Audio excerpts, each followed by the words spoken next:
ಹೂಗಳ ಸಂಖ್ಯೆ, ಆಮೇಲೆ ಗ್ರೋತನ್ನು ತಾವು ನೋಡಬಹುದು.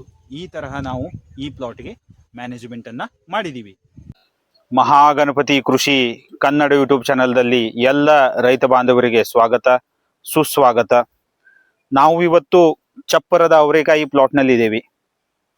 ಚಪ್ಪರದ ಅವರೆಕಾಯಿ ಕೃಷಿಯನ್ನ ತಾವು ಸ್ಟಾರ್ಟ್ ಮಾಡುವ ಮೊದಲು ಒಂದಿಷ್ಟು ಅಂಶಗಳ ಬಗ್ಗೆ ತಾವು ಗಮನವನ್ನು ಕೊಡಬೇಕು. ಚಪ್ಪರದ ಅವರೆಕಾಯಿ ಕೃಷಿಯು 1 ವರ್ಷಕ್ಕಿಂತ ಹೆಚ್ಚು ತಾವು ಮಾಡಬಹುದು. ಅದರ ಸಲುವಾಗಿ ಚಪ್ಪರದ ಅವರೆಕಾಯಿ ಕೃಷಿ ಪ್ರಾರಂಭಿಸುವ ಮೊದಲು ತಾವು ಮಣ್ಣಿನ ಪರೀಕ್ಷೆಯನ್ನು ಮಾಡಬೇಕು. ಮಣ್ಣು ಪರೀಕ್ಷೆಯನ್ನ ಮಾಡಿದ ಮೇಲೆ ತಮಗೆ ಮಣ್ಣಿನ pH, EC, ಆರ್ಗ್ಯಾನಿಕ್ ಕಾರ್ಬನ್ ಹಾಗೂ ಮಣ್ಣಿನಲ್ಲಿರುವ ಪೋಷಕಾಂಶಗಳ ಬಗ್ಗೆ ಕಂಪ್ಲೀಟ್ ಡೀಟೇಲ್ ನಿಮಗೆ ಗೊತ್ತಾಗತ್ತೆ. ನಿಮ್ಮ ಮಣ್ಣಿನಲ್ಲಿ ನ್ಯೂಟ್ರಿಯೆಂಟ್ ಸ್ಟೇಟಸ್ ಏನಿದೆ, ಯಾವ ತರಹ ನಿಮ್ಮ ಮಣ್ಣಿನ ಶಕ್ತಿ ಇದೆ, ಅದರ ಬಗ್ಗೆ ನಿಮಗೆ ಗೊತ್ತಾಗತ್ತೆ. ನಿಮ್ಮ ಮಣ್ಣಿನಲ್ಲಿ ನೈಟ್ರೋಜನ್, ಫಾಸ್ಫರಸ್, ಪೊಟ್ಯಾಶ್, ಸಲ್ಫರ್ ಹಾಗೂ ಮೈಕ್ರೋ ನ್ಯೂಟ್ರಿಯೆಂಟ್ಗಳು ಯಾವ ಪ್ರಮಾಣದಲ್ಲಿ ಇದ್ದಾವೆ ಅದರ ಬಗ್ಗೆ ತಮಗೆ ಮಾಹಿತಿ ಗೊತ್ತಾಗತ್ತೆ. ಅದರ ಸಲುವಾಗಿ ತಾವು ಮಣ್ಣಿನ ಪರೀಕ್ಷೆಯನ್ನು ಮಾಡಿ ಆಮೇಲೆ ತಾವು ಚಪ್ಪರದ ಅವರೆಕಾಯಿಯನ್ನು ಸ್ಟಾರ್ಟ್ ಮಾಡಿ. ಮಣ್ಣಿನ pH ತುಂಬಾನೇ ಇಂಪಾರ್ಟೆಂಟು. ಮಣ್ಣಿನ pH 6.5ರಿಂದ 7.5 ಇದ್ದಲ್ಲಿ ತುಂಬಾನೇ ಚೆನ್ನಾಗಿ ತಮಗೆ ಇಳುವರಿಯು ಬರುತ್ತೆ.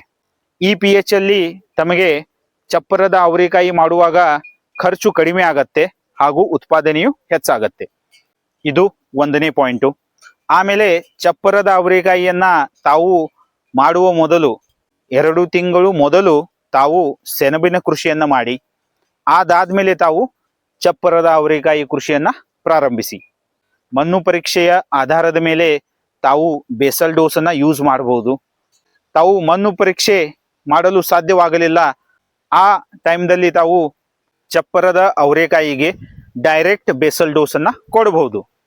ಈಗ ಚಪ್ಪರದ ಅವರೆಕಾಯಿಯಲ್ಲಿ ಯಾವ ರಸಗೊಬ್ಬರಗಳನ್ನ ಬೇಸಲ್ ಡೋಸ್ದಲ್ಲಿ ಯೂಸ್ ಮಾಡಬೇಕು ಹಾಗೂ ಯಾವ ಟಾನಿಕ್ಗಳನ್ನು ನಾವು ಚಪ್ಪರದ ಅವರೆಕಾಯಿ ಕೃಷಿಯ ಬೇಸಲ್ ಡೋಸಲ್ಲಿ ಯೂಸ್ ಮಾಡಬೇಕು, ಅದರ ಬಗ್ಗೆ ಕಂಪ್ಲೀಟ್ ಮಾಹಿತಿಯನ್ನ ಮಹಾಗಣಪತಿ ಕೃಷಿ ಕನ್ನಡ ಯೂಟ್ಯೂಬ್ ಚಾನಲ್ದಲ್ಲಿ ಕೊಟ್ಟಿದ್ದೀನಿ. ತಾವು ಅದನ್ನ ನೋಡಬಹುದು ಹಾಗೂ ಅದನ್ನ ಫಾಲೋ ಮಾಡಬಹುದು. ಈಗ ಬೇಸಲ್ ಡೋಸ್ ಆಯಿತು. 1ನೇ ಸ್ಟೆಪ್ಪು ಮಣ್ಣು ಪರೀಕ್ಷೆಯನ್ನ ಮಾಡಬೇಕು, 2ನೇ ಸ್ಟೆಪ್ಪು ಸೆಣಬಿನ ಕೃಷಿಯನ್ನ ಮಾಡಬೇಕು, ಆಮೇಲೆ ತಾವು ಬೇಸಲ್ ಡೋಸನ್ನ ಕೊಡಬೇಕು. ಈಗ ಚಪ್ಪರದ ಅವರೆಕಾಯಿ 2 ಸಾಲುಗಳ ನಡುವಿನ ಅಂತರವನ್ನ ತಾವು 6 ಫೂಟ್ ಇಡಬೇಕು ಹಾಗೂ 2 ಚಪ್ಪರದ ಅವರೆಕಾಯಿ ನಡುವಿನ ಅಂತರವನ್ನು ತಾವು 2 ಫೂಟನ್ನ ಇಡಬೇಕು. ಈ ಸ್ಪೇಸಿಂಗ್ ಅನ್ನ ತಾವು ವ್ಯವಸ್ಥಿತವಾಗಿ ಮೇಂಟೈನ್ ಮಾಡಬೇಕು. ಚಪ್ಪರದ ಅವರೆಕಾಯಿಯನ್ನು ತಾವು ಜುಲೈ ಮತ್ತು ಆಗಸ್ಟ್ ತಿಂಗಳಲ್ಲಿ ಸ್ಟಾರ್ಟ್ ಮಾಡಿದ್ರೆ ತುಂಬಾನೇ ಚೆನ್ನಾಗಿ ಇಳುವರಿ ಬರುತ್ತೆ ಹಾಗೂ ತುಂಬಾನೇ ಚೆನ್ನಾಗಿ ಪ್ಲಾಟು ಬರುತ್ತೆ. ಈಗ ತುಂಬಾನೇ ಇಂಪಾರ್ಟೆಂಟ್ ಒಂದು ವಿಷಯವನ್ನ ನಿಮಗೆ ಹೇಳ್ತೀನಿ. ಚಪ್ಪರದ ಅವರೆಕಾಯಿಯ ಬೀಜವನ್ನು ತಾವು ಹಾಕಿದ ಮೇಲೆ ತಾವು ಅದಕ್ಕೆ ಇಮಿಡಿಯೇಟ್ಲಿ ತಕ್ಷಣವೇ ನೀರನ್ನ ಕೊಡಬೇಕು. ಅದಾದ್ಮೇಲೆ ತಾವು 3ನೇ ದಿನಕ್ಕೆ ನೀರನ್ನ ಕೊಡಬೇಕು. ಅದಾದ್ಮೇಲೆ 1 ವಾರಕ್ಕೆ ತಾವು ನೀರನ್ನ ಕೊಡಬೇಕು. ಈ ತರಹ ಪ್ರತಿ ವಾರಕ್ಕೆ 1 ನೀರನ್ನ ತಾವು ಕೊಡಬೇಕು. ಈ ತರಹ ತಾವು ನೀರಾವರಿ ಟೈಮ್ ಟೇಬಲ್ ಅನ್ನ ಫಾಲೋ ಮಾಡಬೇಕು. ಚಪ್ಪರದ ಅವರೆಕಾಯಿಯಲ್ಲಿ ನೀರಿನ ಅಭಾವ, ನೀರು ಕಡಿಮೆ ಬಿದ್ದಲ್ಲಿ ತಮಗೆ ಇಳುವರಿಯು ಕಡಿಮೆ ಬರುತ್ತೆ. ಅದರ ಸಲುವಾಗಿ ನೀರಿನ ಟೈಮ್ ಟೇಬಲ್ ಅನ್ನ ತಾವು ತಪ್ಪದೆ ಫಾಲೋ ಮಾಡಬೇಕು. ವಾರಕ್ಕೆ 1 ಸಲ ತಾವು ನೀರನ್ನ ಕೊಡಬೇಕು. ಡ್ರಿಪ್ ಇದ್ದಲ್ಲಿ ಡ್ರಿಪ್ ಡೋಸದ ಜೊತೆಗೆ ತಾವು ನೀರನ್ನ ಕೊಡಬೇಕು. ಈ ತರಹ ನಾವು ಈ ಪ್ಲಾಟ್ಗೆ ಈ ತರಹ ಮ್ಯಾನೇಜ್ಮೆಂಟ್ ಅನ್ನ ಮಾಡಿದೀವಿ. ಚಪ್ಪರದ ಅವರೆಕಾಯಿ ಕೃಷಿಯಲ್ಲಿ ನಾವು ಬಳಸುವ ಸಪೋರ್ಟ್ ಏನಿರ್ತಾವಲ್ಲ, ಆ ಸಪೋರ್ಟ್ಗಳು ತುಂಬಾನೇ ಸ್ಟ್ರಾಂಗ್ ಆಗಿ ತಾವು ಕಟ್ಟಬೇಕು ಹಾಗೂ ಸ್ಟ್ರಾಂಗ್ ಆಗಿ ತಾವು ಆ ಸಪೋರ್ಟ್ಗಳನ್ನ ಬಳಸಬೇಕು. ಇದು ತುಂಬಾನೇ ಇಂಪಾರ್ಟೆಂಟು.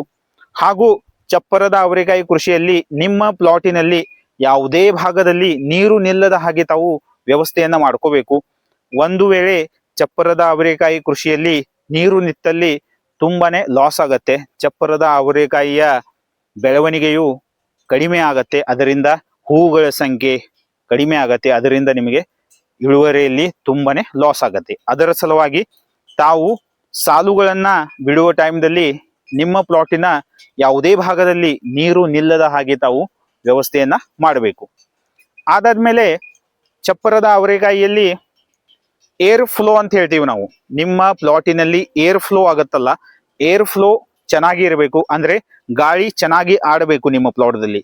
ಈಗ ಚಪ್ಪರದ ಅವರೆಕಾಯಿಯಲ್ಲಿ ಗಾಳಿ ಚೆನ್ನಾಗಿ ಆಡಿದ್ರೆ ಹಾಗೂ ಏರ್ ಫ್ಲೋ ಚೆನ್ನಾಗಿ ಇದ್ರೆ ಚಪ್ಪರದ ಅವರೆಕಾಯಿಯಲ್ಲಿ ನಾವು ಕೀಟಗಳು ಹಾಗೂ ರೋಗಗಳನ್ನ ತುಂಬಾನೇ ಸುಲಭವಾಗಿ ಮ್ಯಾನೇಜ್ಮೆಂಟ್ ಮಾಡಬಹುದು.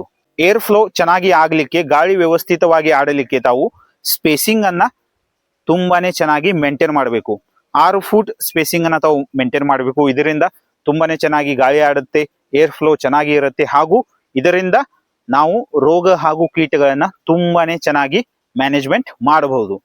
ಹಾಗೂ ಆರ್ಗ್ಯಾನಿಕ್ ಮೆಥಡ್ ಅನ್ನ ಯೂಸ್ ಮಾಡಿ ತಾವು ಕೀಟ ಹಾಗೂ ರೋಗಗಳನ್ನ ಮ್ಯಾನೇಜ್ಮೆಂಟ್ ಮಾಡಬೇಕು. ಇದು ತುಂಬಾನೇ ಇಂಪಾರ್ಟೆಂಟು.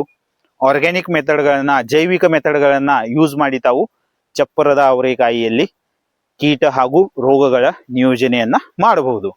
ಚಪ್ಪರದ ಅವರೆಕಾಯಿಯ ಕೃಷಿಯನ್ನು ತಾವು ಸ್ಟಾರ್ಟ್ ಮಾಡಿದಾಗ 1 ವಾರದ ತನಕ ಯಾವ ತರ ಮ್ಯಾನೇಜ್ಮೆಂಟ್ ಮಾಡಬೇಕು ಅದರ ಬಗ್ಗೆ ಮಾಹಿತಿಯನ್ನು ನಾನು ಮಹಾಗಣಪತಿ ಕೃಷಿ ಕನ್ನಡ ಯೂಟ್ಯೂಬ್ ಚಾನಲ್ದಲ್ಲಿ ಕೊಟ್ಟಿದ್ದೀನಿ. ಅದನ್ನ ತಾವು ನೋಡಬಹುದು ಹಾಗೂ ಅದನ್ನ ಫಾಲೋ ಮಾಡಬಹುದು. ಈಗ ಚಪ್ಪರದ ಅವರೆಕಾಯಿಯಲ್ಲಿ 1ನೇ ಡ್ರೆಂಚಿಂಗ್ ಅನ್ನ ಯಾವ ತರ ಮಾಡಬೇಕು, ಚಪ್ಪರದ ಅವರೆಕಾಯಿಯಲ್ಲಿ ಗ್ರೋತ್ ಸಲುವಾಗಿ ಹಾಗೂ ಗ್ರೋತ್ ಫಾಸ್ಟ್ ಆಗಲಿಕ್ಕೆ 1ನೇ ಡ್ರೆಂಚಿಂಗ್ ಅನ್ನ ಯಾವ ತರ ಮಾಡಬೇಕು ಹಾಗೂ 1ನೇ ಡ್ರೆಂಚಿಂಗ್ ದಲ್ಲಿ ಯಾವ ಯಾವ ಟಾನಿಕ್ ಗಳನ್ನ ನಾವು ಯೂಸ್ ಮಾಡಬೇಕು ಅದರ ಕಂಪ್ಲೀಟ್ ಡೀಟೇಲ್ ಅನ್ನ ನಾನು ಮಹಾಗಣಪತಿ ಕೃಷಿ ಕನ್ನಡ ಯೂಟ್ಯೂಬ್ ಚಾನಲ್ದಲ್ಲಿ ಕೊಟ್ಟಿದ್ದೀನಿ. ಡ್ರೆಂಚಿಂಗ್ ಆದ್ಮೇಲೆ ತಾವು ಸ್ಪ್ರೇಯನ್ನು ಸಹ ಯೂಸ್ ಮಾಡಬೇಕು. ಸ್ಪ್ರೇ ಮಾಡೋದ್ರಿಂದ ಫಾಸ್ಟ್ ಆಗಿ ಗ್ರೋತ್ ಆಗುತ್ತೆ ಹಾಗೂ ಸ್ಪ್ರೇಯಲ್ಲಿ ತಾವು ಯಾವ ಯಾವ ಟಾನಿಕ್ ಅನ್ನ ಯೂಸ್ ಮಾಡಬೇಕು ಹಾಗೂ ಕೀಟ ನಿಯೋಜನೆಯನ್ನ ಯಾವ ತರ ಮಾಡಬೇಕು ಅದರ ಬಗ್ಗೆ ಡೀಟೇಲ್ ಮಾಹಿತಿಯನ್ನ ನಾನು ಮಹಾಗಣಪತಿ ಕೃಷಿ ಕನ್ನಡ ಯೂಟ್ಯೂಬ್ ಚಾನಲ್ದಲ್ಲಿ ಕೊಟ್ಟಿದ್ದೀನಿ. ಚಪ್ಪರದ ಅವರೆಕಾಯಿಯು 1 ವರ್ಷದ ತನಕ ಇರುತ್ತೆ. ಅದರ ಸಲುವಾಗಿ ತಾವು ಜೈವಿಕ ಹಾಗೂ ಆರ್ಗ್ಯಾನಿಕ್ ಫರ್ಟಿಲೈಸರ್ಸ್ ಅನ್ನ ಯೂಸ್ ಮಾಡಬೇಕು. ಅದರ ಜೊತೆಗೆ NPK, ಬ್ಯಾಕ್ಟೀರಿಯಾ, ಮೈಕೋರೈಸಾ ಈ ತರಹ ತಾವು ಜೀವಾಣುಗಳನ್ನ ಯೂಸ್ ಮಾಡಬೇಕು. ಇದರಿಂದ ರಾಸಾಯನಿಕ ಗೊಬ್ಬರ ಮೇಲೆ ಬರುವ ಖರ್ಚು ಕಡಿಮೆ ಆಗತ್ತೆ ಹಾಗೂ ಇಳುವರಿಯು ತುಂಬಾನೇ ಚೆನ್ನಾಗಿ ಬರುತ್ತೆ. ಈಗ ಭೇಟಿಯಾಗೋಣ ನೆಕ್ಸ್ಟ್ ವಿಡಿಯೋದಲ್ಲಿ. ಥ್ಯಾಂಕ್ ಯು, ಧನ್ಯವಾದಗಳು.